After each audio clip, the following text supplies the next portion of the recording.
Okay, I am here. I am here. I am so sorry that I am this late.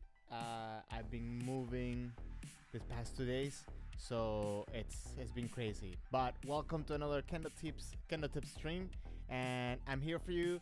My name is Jose. I'm a Yondang in Kendo, and today I kind of want to tag along a little bit about last week's stream where I talked a little bit about footwork and some like intense training. So hopefully you enjoy this.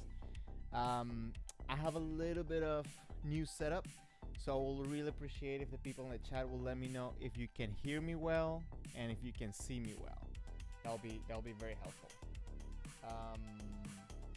Also, if you can tell me, is it like what's the word?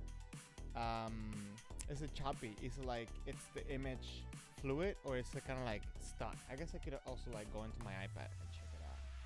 Let me see if I can do that real quick. But anyways, anybody that celebrates Thanksgiving, how was your Thanksgiving? And if you don't celebrate Thanksgiving, how you doing? How's your weekend been?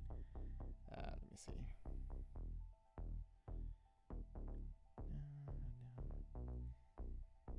Just say hello so I know you're there and I can say hello back just to see who's here. And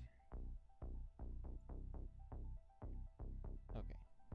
I'm trying to get into the stream through the computer here. I mean through the iPad. Let me write it down in the chat. Let me know if you can hear me.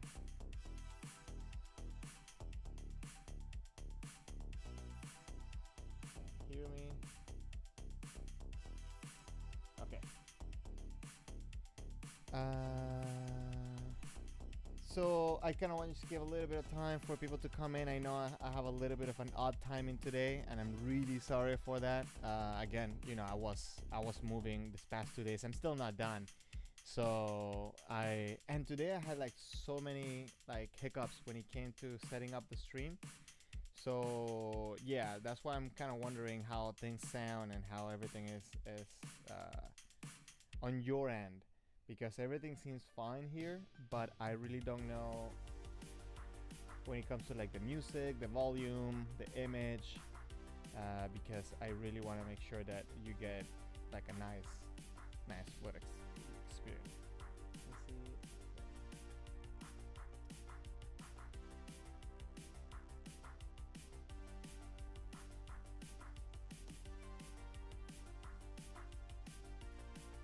Okay, and now I have a little bit of a different setup, so I should be able to hear what I'm playing for you, so that way I can make a little bit more accurate commentaries. Which I think that will be very nice on my end. And I really don't understand why can I not find. Okay, here it is.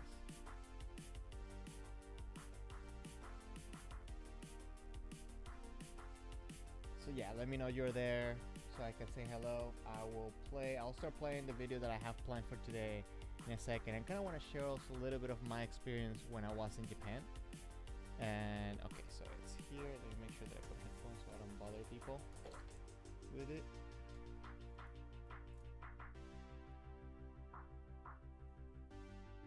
Okay, I'm almost ready. Okay, remember to write down a message just to let me know that you're there and I can say hello. So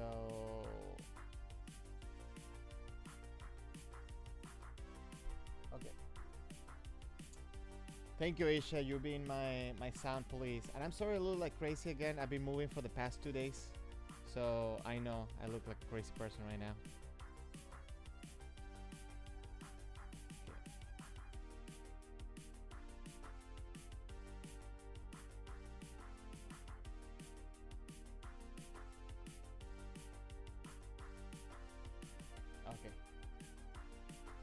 Okay, so everything seems fine here. I'm happy. Okay, so hi Aisha and hi Miriam, right? I want to say hello to your sister.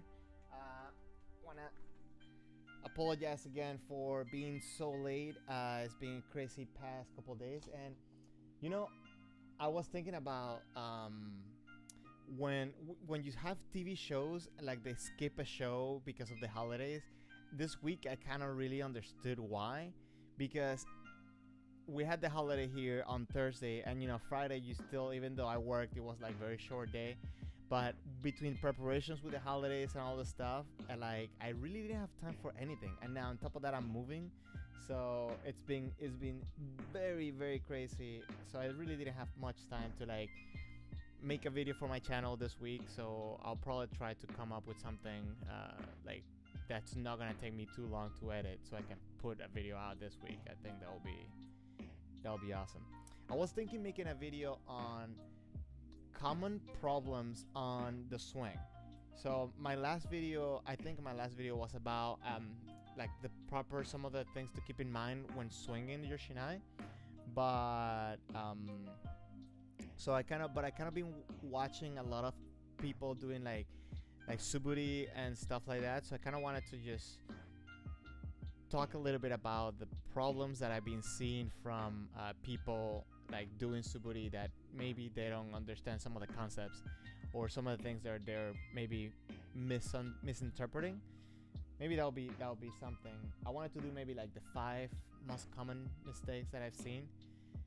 I think I'm at 5 that I can see that I see consistently. So I don't know. Yeah. And let me see. You said that. To not worry about it. Thank you. Like the moving. Well, okay. So I managed to get internet on my place today. There's a lot of stuff in boxes and all over the place, and I still have some stuff in my old apartment. So yeah, probably after the stream, I will go back to that apartment to pick up some stuff and finish cleaning, because I have to give the keys for that tomorrow. But the cool thing is that now I'm like super close to work, so that's gonna be very very very convenient. That's definitely very good. Okay, so let me tell you a little bit about what I have thought for today.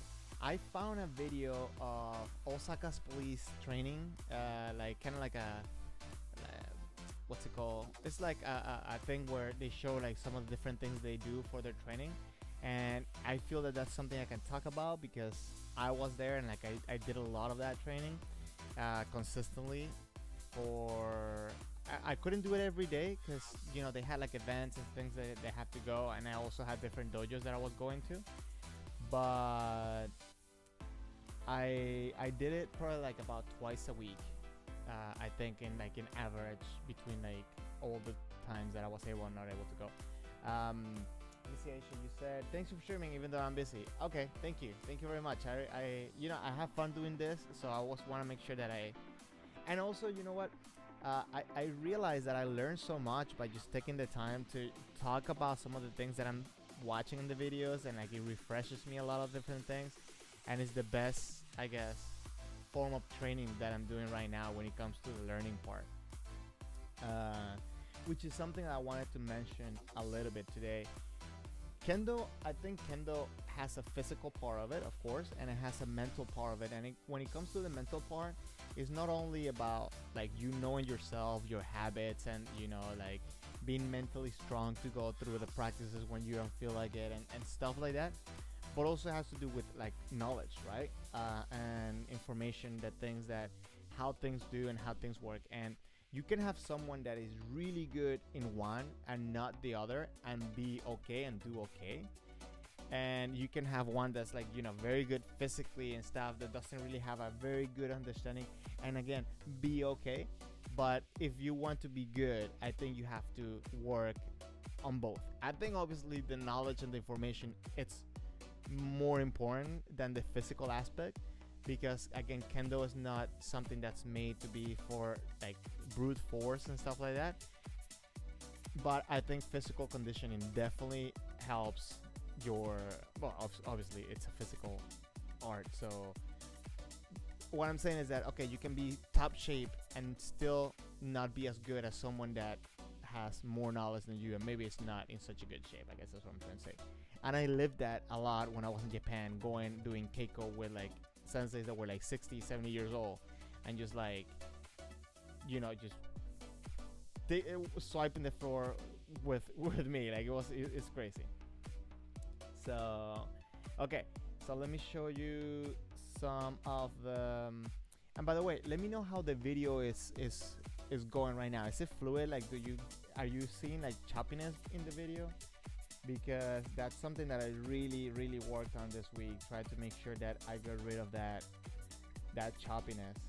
Because I was watching some of the previous streams, and I seen that, like, especially when I'm showing a video. I guess I'll do that a little bit. I'll show a little bit of a video, and you tell me how it looks. Let me just pop up the chat here so I can see people talking. Okay, and look, I have a new transition. Look at this.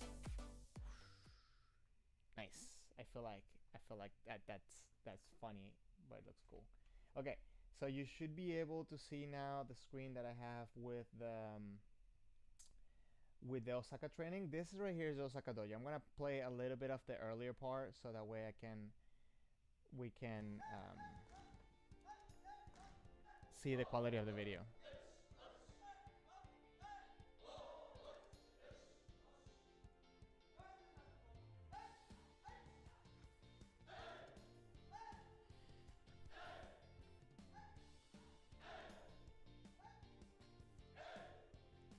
Okay, I do want to talk a little bit about the way that they're doing suburi in here. If you notice, they're being they're taking the time between one cut to the next, but on each cut is they're putting a lot of emphasis on it.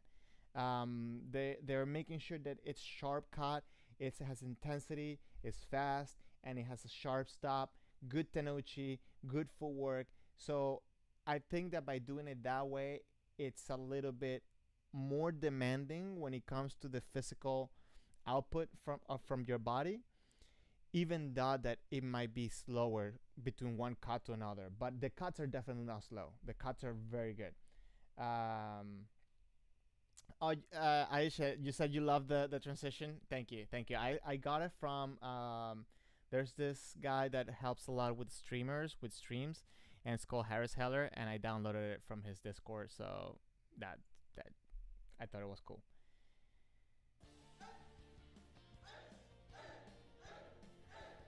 This in Hayasuburi is one of the things that I see a lot of people making mistakes, and is that the left foot normally it's a little bit it's a little bit choppy when it comes to the way that it's going up and down. Hold on, my camera is stopped. Oh my god. Okay, give me 1 second. I feel I'm using my phone, so my camera is stopped.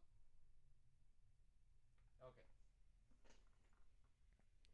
I'm using my phone because my camera, like today, my camera said like I'm not working today. I'm taking a break, I guess. So yes, and Aisha, you said I'm in the circle, and like right that I guess I had that frozen moment. Okay, so I need to put my phone on airplane mode for next time. I need to remember that. Okay. Anyways, yes, Aisha, I'm in the circle. So I actually set that up earlier to make sure that I'm in the circle. Let me make sure that I'm further into the circle. There we go. That works better. Okay, so what I'm saying with Hasubiri, I see a lot of people where the back foot kind of like floats, and I feel that that's something that you might want to work on because you want to make sure the left foot it's anchored when it lands on the next step.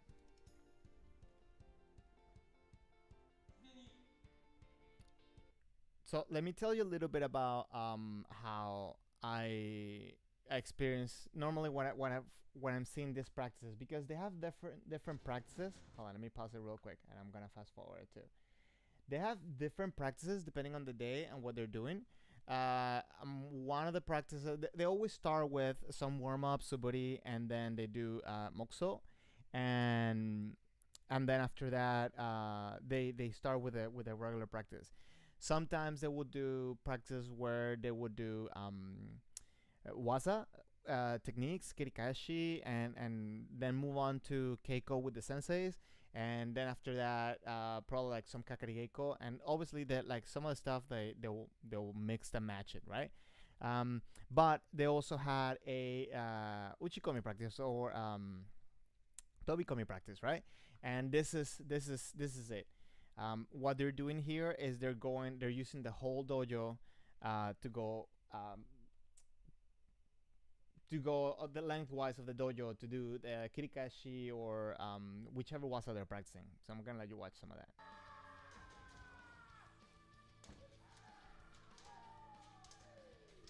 First, let's start with like a slower kirikashi, hitting the men. Because remember, when you're doing kirikashi, you want to avoid hitting the shinai and going straight for the men.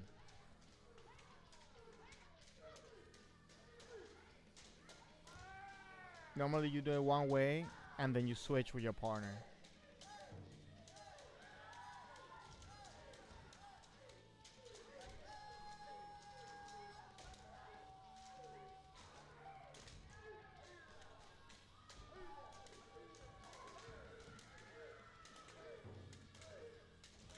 Here, I feel that the focus is going to be the good strike, nice ippon strike, right? And also the synchronization with the feet.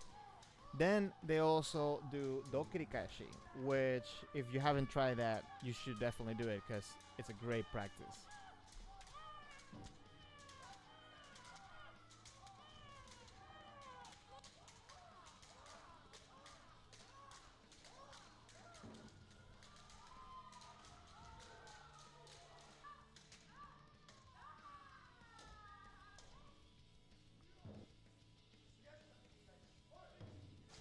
Okay, now it's going to be Suriashi no Kirikashi, so it's going to be a little bit more fluid, right? And they use the Shinai for this one.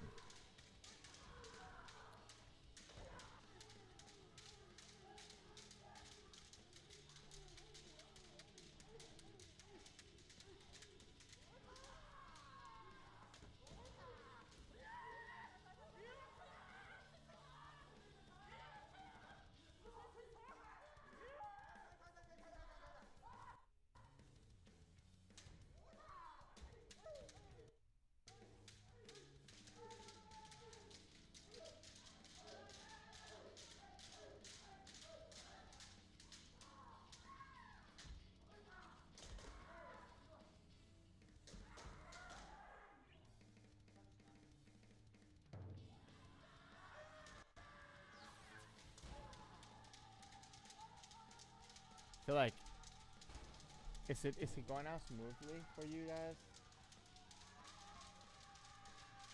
I don't know why it's doing that. I feel like it's buffering too much.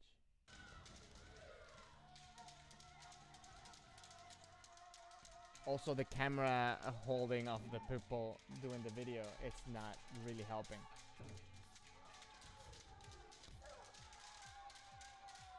Okay, now in this one that they're doing, this last one they're doing one breath kirikashi, and that one, if you haven't tried that, it's almost like you want to faint, like with that one. Notice in here, right? Okay, listen, I'm gonna share this little tip right now with you. A lot of times when we're watching other people do kendo, a lot of times we look at some of the things they do and kind of justify our bad habits because somebody else that is higher level than us is doing it.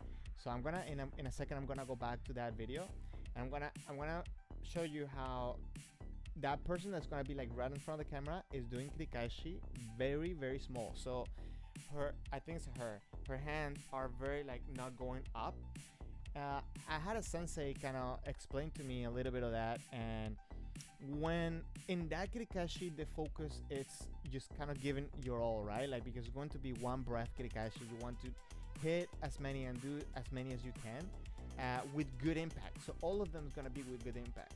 So in order to do that, you gotta use your shoulder muscles, you gotta use your tenouchi, which is not what happens when people that are trying to do kirikashi small end up doing. They're just trying to do it and it ends up being like a tap because they're using the right hand more and stuff instead of using tenouchi with the left hand, right?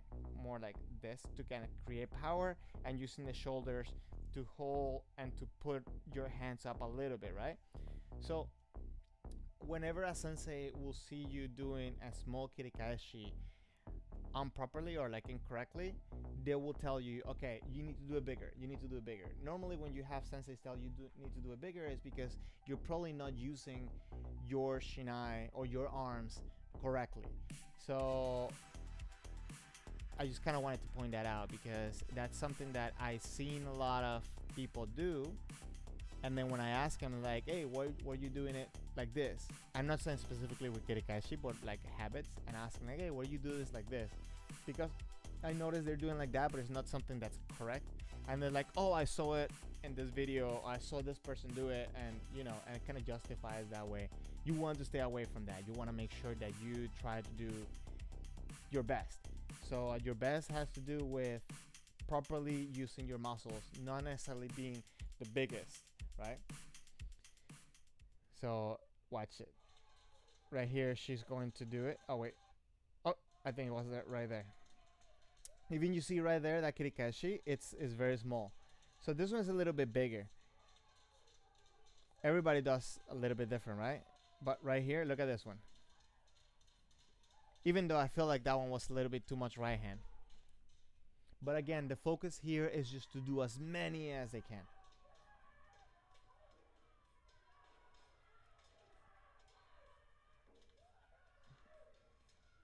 So here now they switch up to men wasa. Hold on, let me finesse it real quick. Switch up the camera while the oh my god, I had the wrong. Okay, I had the wrong screen. So give us a second, I'll replay that. I'm so sorry. I'm so sorry. I'm dropping the ball today. Okay, so anyway, so the first thing is that you want people to do the best technique they can, and you want to make sure that you're using your muscles properly. So let me go back to the video so I can show you that part, because I'm sorry, I'm at a loss right now. Okay, let me play it for you real quick.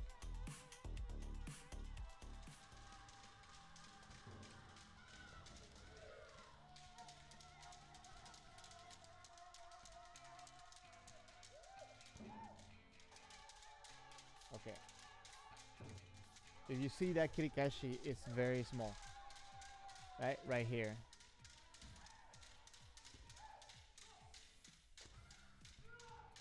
But a lot of them, even though you see that they're small, they're actually using a lot of good form when it comes to the right use of the muscles and the right use of tenochi. I think that's key. You need to make sure that you do those things. Okay, so listen, I don't know if you have ever gone through a practice like this. Um, but the key to surviving this practice is not competing against the person next to you, or the person that's on the other side or whatever, or even with your partner.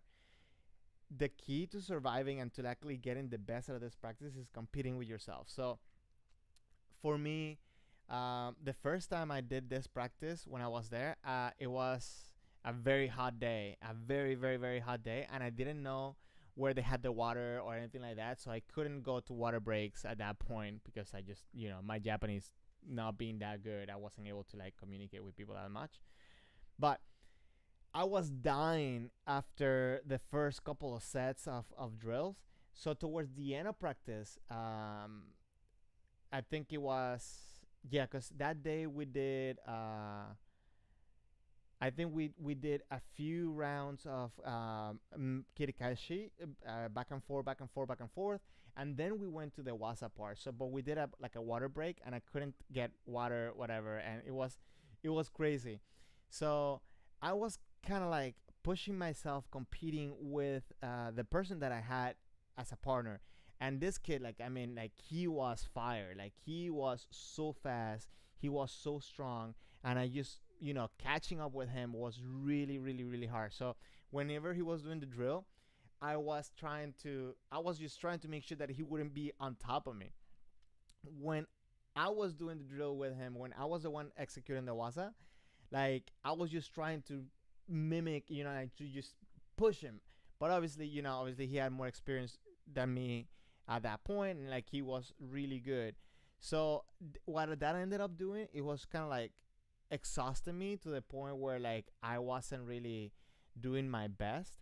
And okay, I'm not saying to like not push yourself, because you should push yourself, but I don't try to compete with with other person. And if you need to go maybe a little bit slower but finish, that's better than just having to say, okay, I quit. And I guess that's what I'm trying to say, because when I finished that practice, when I was able to finish, even though that since it's seen me like so tired, and like it was it was so, they were so welcoming, right, to just like help me out and just tell me, like I did a good job, and motivating me, and keep me going. So even though if you stop, obviously if you don't feel well, if you feel like you're gonna get injured, you can stop and you know go on, move on to the next practice, wait for the next practice. But you always want to just make sure that you do yourself better, and you're not trying to just catch up with somebody else. Obviously what you want to do is you want to have the best technique, and you want to do the best you can, but compete with yourself, improve yourself, and you know does that make sense? I feel like I'm talking too much. Anyways, I'm gonna let you watch some of the next parts. So after, normally on one of these practices you do a lot of kirikashi, a little different types of kirikashi. Then you do like men continuously. Then you do kote men, kote men do men, and so on. And that goes for like about an hour.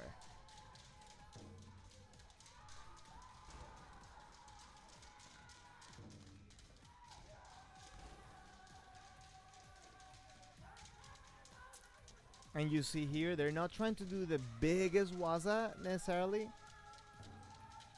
And it just looks like they're just throwing the shinai out there. But oh boy, I miss that. I miss this type of practice. I really do. It sucks. You feel like you're gonna die, but I miss it. Then after they do all that, extensive training, they practice waza. They go to regular man, kote, or different variations.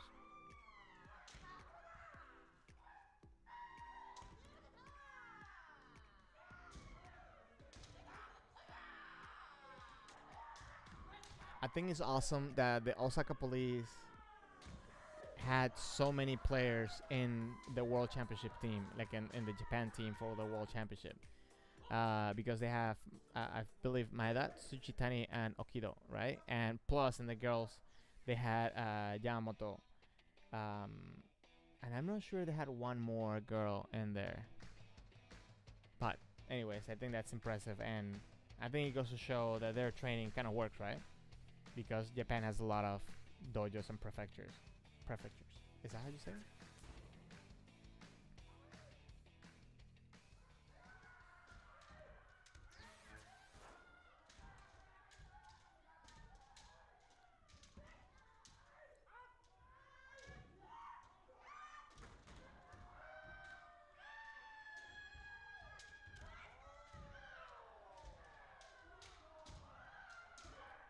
Now, a lot of the practices, they also do some of the practices with the senseis, where they it kind of becomes like the teaching keiko.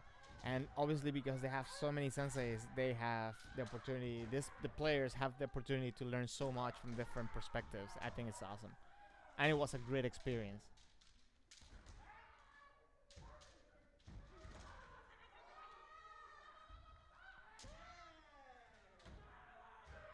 Oh, my lights went off. Give me a second.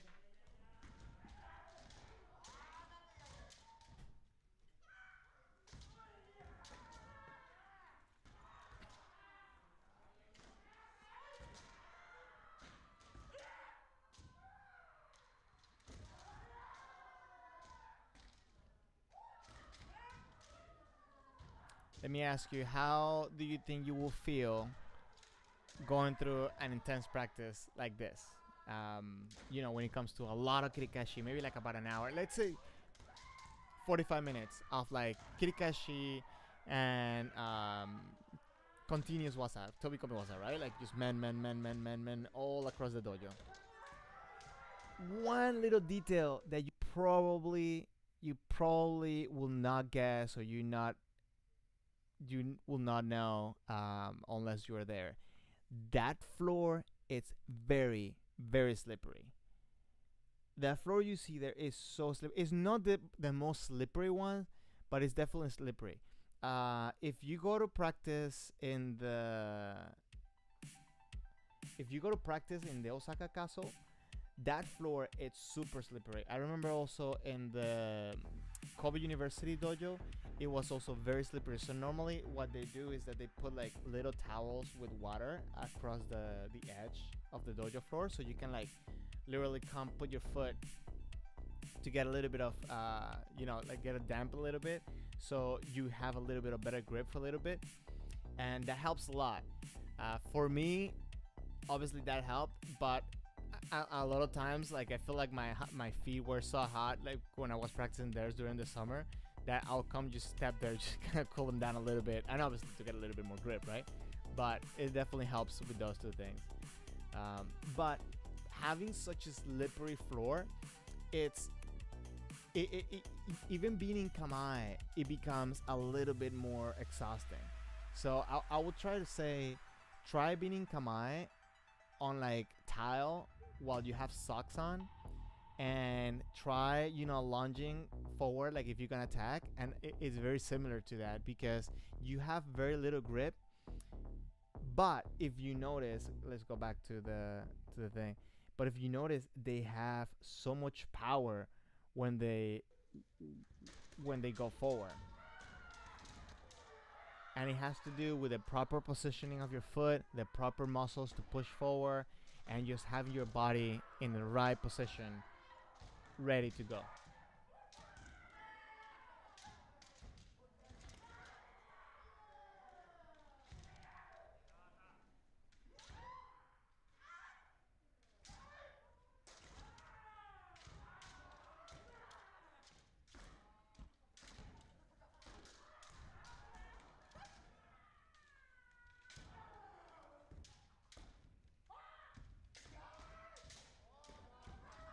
Next time, what I'm gonna do is I'm going to like take the time to translate all those little boxes that are playing along the way. And anyways, I kind of just wanted to give a little bit of a touchdown on, like, I guess not touchdown, a little bit of a demonstration on kendo in training in Osaka Police, because I seen this video this week, and to be honest, it kind of brought a lot of memories to me. It made me miss Japan a lot, because it being in that practice, being in those practices was very motivating. Teramoto Sensei was amazing when it comes to like pushing me and teaching me, and just like making me feel welcome. A lot of the players there are very good at that too. Like, they're very communicative. They were a lot of fun to talk to, and to learn from them. So yeah, I kind of wanted to show a little bit of that. And now what I want to do, I kind of want to show a little bit of from the Korean final, Japan against Korea, okay, from the World Kendo Championships. So I'm gonna fast forward a little bit, and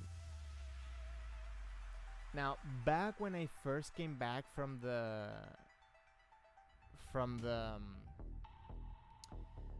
championship, I made a compilation of how many times Korea fell in this in this fight, and it was absurd. It was crazy. It was nuts. So I'm just gonna show. I'm sorry. I'm gonna keep today's very short, because obviously I still have a lot of stuff to do, and I kind of didn't want to skip the day. But I'm gonna show you only one fight, maybe two fights. We'll see. But so yeah. So I'm sorry. I'm gonna keep it short for today, just because I have a lot of stuff that I have to do. Maybe I'll make up for it by doing another stream throughout the week. Now I believe this is Maeda, right? Yes, this is Maeda. and he is from the Osaka police, and that's kind of I wanted to show a little bit of his kendo. And as you may know already, I really like his kendo.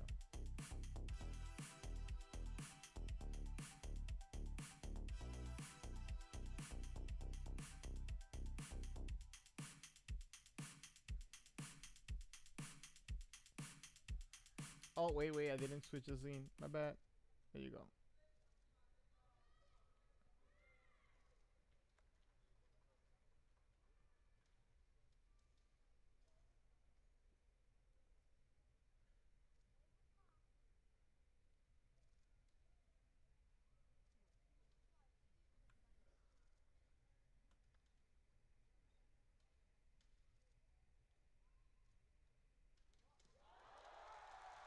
Oh, nice man, nice man. Let's watch that again in slow motion real quick, and let's see how he was able to come in for that man. Now, in here, my is trying to make a little bit of a distance.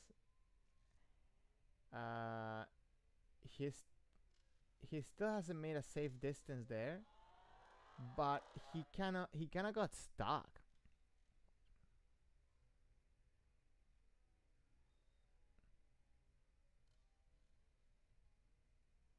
He kind of got stuck there, and I feel like he should have pushed back. Again, Korea was able to anchor himself and be able to push, and caught him completely by surprise because he was still trying to recover his kamae at that point.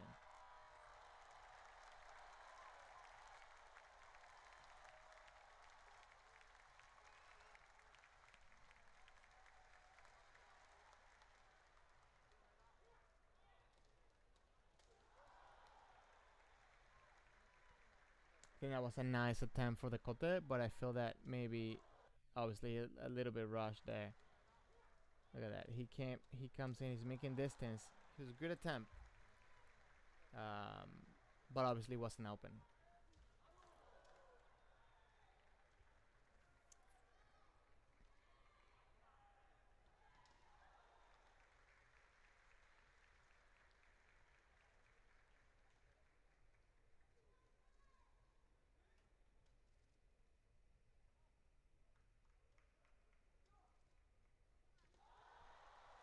Ah, nice man. Okay, so I think that man was a little bit light, but it was enough. It was good enough for an ippon, right? I think the reason for that maybe is because it's being a little bit cautious. Let's watch it a little bit on slow motion. So you see here, he kind of goes back sharper than he was before. Before he was kind of like stuck as he was going back. Was that a strike? Hold on. Let's see. Let's see the strike.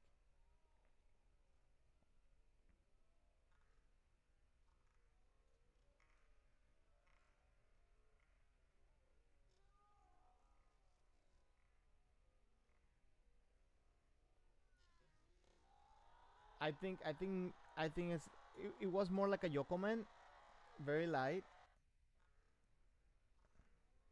Now let's watch a little bit of the footwork there.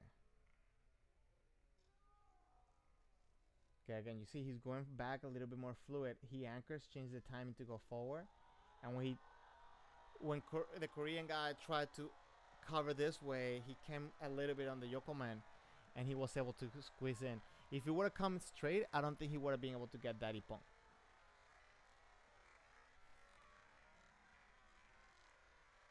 I don't know. What do you think?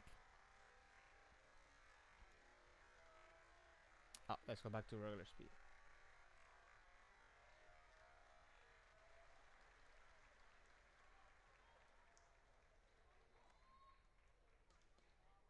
I feel like in this type of fight, maybe Maeda's being a little bit impatient.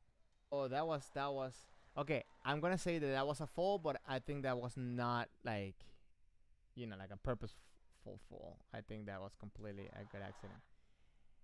Let's let's watch that spot right there.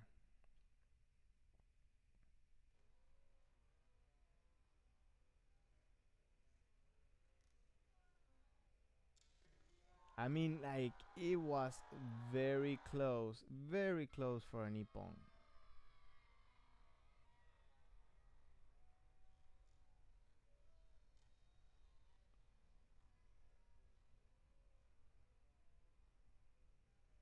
He starts pushing forward, pushing forward.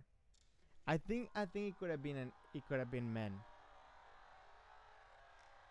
I think it could have been men.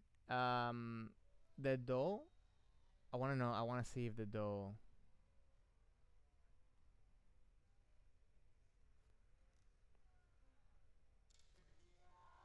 The doll could have been there too, but I feel that he was behind. Like his timing was a little bit behind. So yeah, I think it was a good call from the referees to just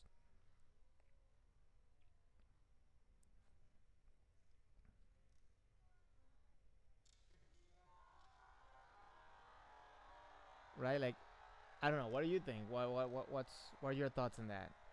Let me go back to regular speed. Yeah, he hit him on top of the head. After that, he feels bad. I'm sorry. Like, oh, I'm sorry.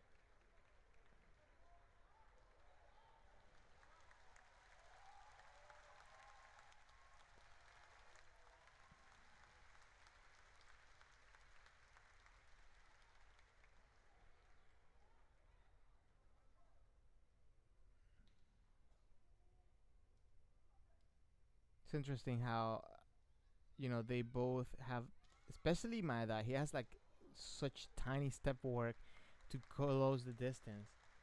I really enjoy watching that. What about you?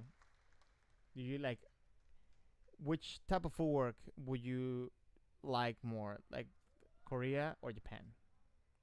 From what you've seen in this fight, obviously.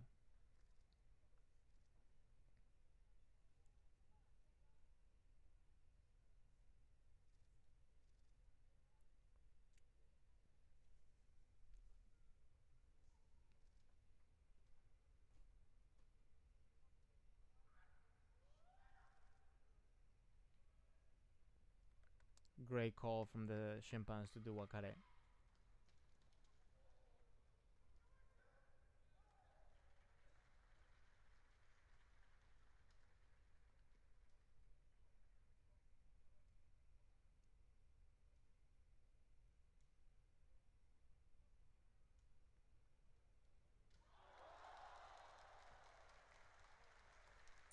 I feel like a lot in this fight when Korea was fighting, the crowd was so much into the fight that was trying to help him. I think they were trying to help him with with the screams and stuff. Okay, that kneeling down, I don't agree with. I don't know. Hold on, let's go back a little bit. Let's see what happens. He tries to do a waza. I mean, it looked very nice. He didn't quite get it. I feel like maybe he hit a little bit too back, but then he kind of dropped himself. I guess when the pressure was building up, I feel like he was able to stand up. Maybe he would have a little bit more of a psychological advantage onto Maeda at that point. Ooh, that was a scary situation. That was a scary moment right there. Not gonna lie.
and the fight was done.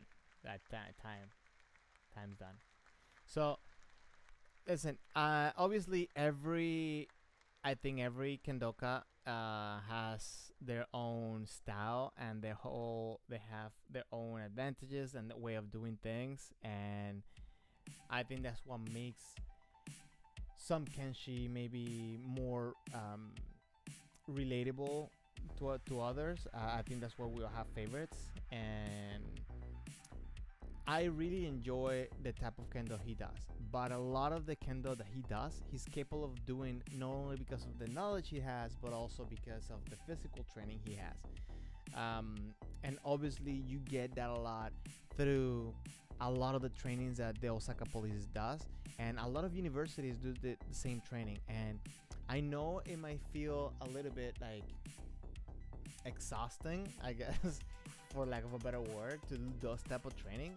But those are the type of trainings we need to do. We need to do Kakarigeiko because it's not only going to help us with the physical part, right? But it's also going to help us with the knowledge part. How can we use our body to perform different techniques, even when we're tired, even when we don't have the space. Because that's I think that's one of the great benefits of Kakarigeiko, and maybe I should make a video about this, is because you have to attack, and sometimes the attacking distance is not the same. Sometimes you have to throw yourself to hit further, sometimes you have to hit closer, and all those type of adaptations, all those type of variables, I think overcoming them through Kakarigeiko helps us be ready to do those things during Shiai. So I guess that's kind of one of the main reason why I wanted to share that today with you. I think maybe I should look for some Kakarigeiko videos for next week's stream. I don't know. Let me know what you think. Is there anything specific that you want me to show you here or talk about? And also, I really appreciate your feedback because I'm trying to work on getting a better stream when it comes to how smooth it runs. Especially, I'm noticing that some of the videos that I'm playing are kind of running a little bit choppy, and I really don't understand why yet. So I really, if it's something that it kind of like bothers you or makes it like boring for you, let me know, and maybe we can do like a private stream, and you can help me out with how it looks for you, because I really want to make sure that you have a good experience watching this stuff, and we make it fun and we keep going with this. So I think I'm gonna end it up today here because I have a lot of stuff to do. So I'm really sorry I started late and I'm cutting off early. But I'll try to make up with it once I get set up. Maybe I'll try to do one at home and keep this going. But again, thank you very much for being here. Thank you very much for all your support. Remember, I'm streaming every day, and I know every day, I wish, right? Every Sundays at 3:30, and come hang out, and please subscribe for any new videos that are maybe coming up. And I say thank you very much for being here, and I appreciate all your support. Again, thank you for watching, and I will catch you in next video or next stream, okay? Thank you very much. Catch you later.